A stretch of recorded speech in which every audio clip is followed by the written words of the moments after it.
1 Kings chapter 11. Solomon turns from Yahweh.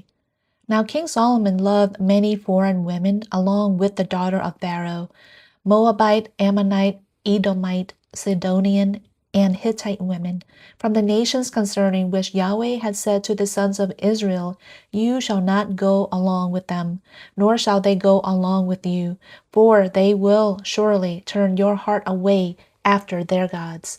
Solomon clung to these in love, and he had 700 wives, princesses, and 300 concubines, and his wives turned his heart away. Now it happened at the time that Solomon was old, his wives turned his heart away after other gods, and his heart was not wholly devoted to Yahweh his God, as the heart of David his father had been. For Solomon went after Ashtaroth, the goddess of the Sidonians, and after Milcom, the detestable idol of the Ammonites. And Solomon did what was evil in the sight of Yahweh, and did not follow Yahweh fully, as David his father had done. Then Solomon built a high place for Chemosh, the detestable idol of Moab, on the mountain which is east of Jerusalem, and for Molech, the detestable idol of the sons of Ammon. Thus also he did for all these foreign wives. He burned incense and sacrificed to their gods. Now Yahweh was angry with Solomon because his heart was turned away from Yahweh, the God of Israel, who had appeared to him twice, and had commanded him concerning this thing, that he should not walk after other gods. But he did not keep what Yahweh had commanded. So Yahweh said to Solomon, "Because this has happened with you, you have not kept my covenant and my statutes, which I have commanded you. So I will surely tear the kingdom from you, and will give it to your servant. Nevertheless, I will not do it in your days for the sake of your father David, but I will tear it out of the hand of your son. However, I will not tear away all the kingdom, but I will give one tribe to your son for the sake of my servant David, and for the sake of Jerusalem, which I have chosen." Yahweh raises up adversaries. Then Yahweh raised up an adversary to Solomon, Hadad, the Edomite. He was of the seed of the king of Edom.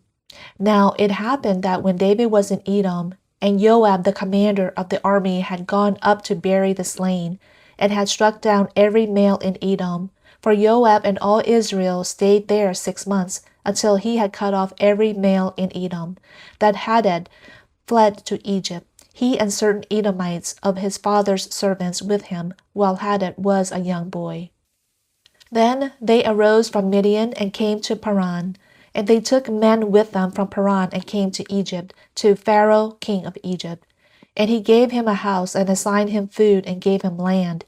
And Hadad found great favor in the sight of Pharaoh, so he gave him as a wife the sister of his own wife, the sister of Tahpenes the queen. And the sister of Tahpenes bore his son Genobath. And Tahpenes weaned him in Pharaoh's house, and Genobath was in Pharaoh's house among the sons of Pharaoh. But Hadad heard in Egypt that David slept with his fathers, and that Joab the commander of the army had died. So Hadad said to Pharaoh, "Send me away, that I may go to my own country." Then Pharaoh said to him, "But what have you lacked with me, that behold, you are seeking to go to your own country?" And he answered, "Nothing. Nevertheless, you must surely let me go." And God raised up another adversary to him, Rezon the son of Eliadah, who had fled from his lord Hadadezer, king of Zobah. And he gathered men to himself and became commander of a marauding band, after David killed some of them, and they went to Damascus and stayed there and reigned in Damascus. So he was an adversary to Israel all the days of Solomon, along with the evil that Hadad did, and he abhorred Israel and reigned over Aram. Now Jeroboam the son of Nebat, an Ephraimite of Zeradah, Solomon's servant, whose mother's name was Zeruiah, a widow, also raised his hand against the king. Now this was the reason why he raised his hand against the king. Solomon built the Millo and closed up the breach of the city, of which of his father David. Now the man Jeroboam was a mighty man of valor, and Solomon saw that the young man was industrious, and appointed him over all the load bearers of the house of Joseph. Now it happened at that time that Jeroboam went out of Jerusalem, and that the prophet Ahijah the Shilonite found him on the road. Now he had covered himself with a new cloak, and both of them were alone in the field. Then Ahijah took hold of the new cloak which was on him, and tore it into 12 pieces. And he said to Jeroboam, Take for yourself 10 pieces, for thus says Yahweh, the God of Israel, Behold, I will tear the kingdom out of the hand of Solomon, and give you 10 tribes. But he will have 1 tribe, for the sake of my servant David, and for the sake of Jerusalem, the city which I have chosen from all the tribes of Israel, because they have forsaken me, and have worshipped Ashtoreth, the goddess of the Sidonians, Chemosh, the god of Moab, and Milcom, the god of the sons of Ammon.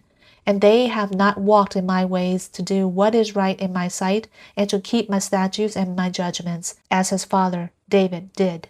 Nevertheless, I will not take the whole kingdom out of his hand, but I will make him ruler all the days of his life, for the sake of my servant David, whom I chose, who kept my commandments and my statutes.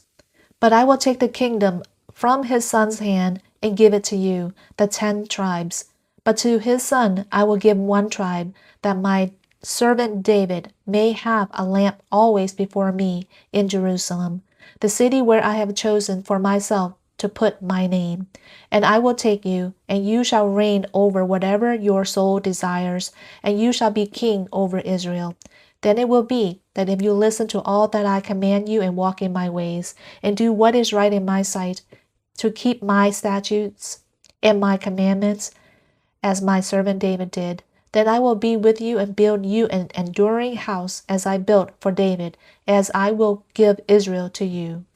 Thus I will afflict the seed of David for this, but not always. Solomon sought therefore to put Jeroboam to death.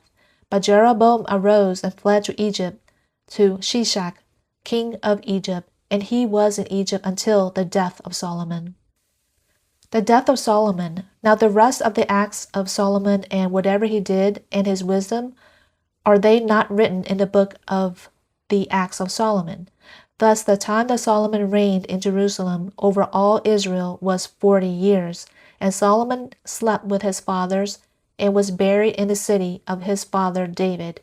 And his son Rehoboam became king in his place.